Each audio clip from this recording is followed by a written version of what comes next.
and we'll take it for one last question over here, 1 and 1A. Please go ahead, Xavier. Hi, good evening.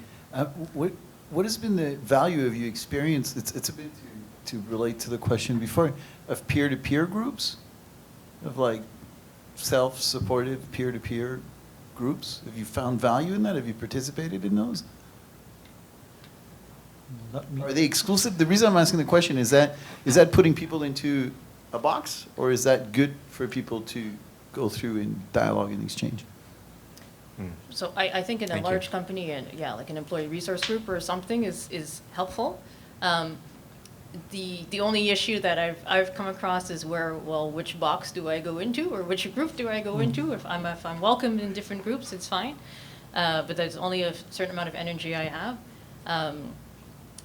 So it is something that I recommend when I work with companies. But I've been working with increasingly smaller companies, so I can't really speak to its effectiveness. But there is an importance in community, 100%, absolutely. And that's one thing that I try to teach my children, is to find their people, whoever they are. That sense of community, and even the other things that I encourage when we talk about, I'm working on trying to encourage autistic people in entrepreneurship. I believe that we can share skills together. I believe there's power in our community. And so really fostering that helps to buffer, I'd say, some of the outside world that is not going to be as fair or as welcoming. But there's also strength in numbers.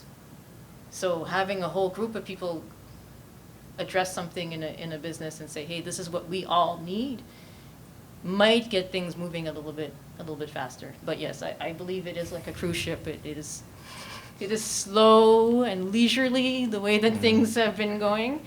And there's some things that I think we should be addressing that should have been addressed 20 years ago. We need some speedboats out there.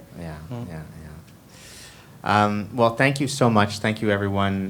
Did you have one last question, or maybe we can take it offline after because we will gather for some refreshments if we haven't already had some. Let's give a warm round of applause to our panelists.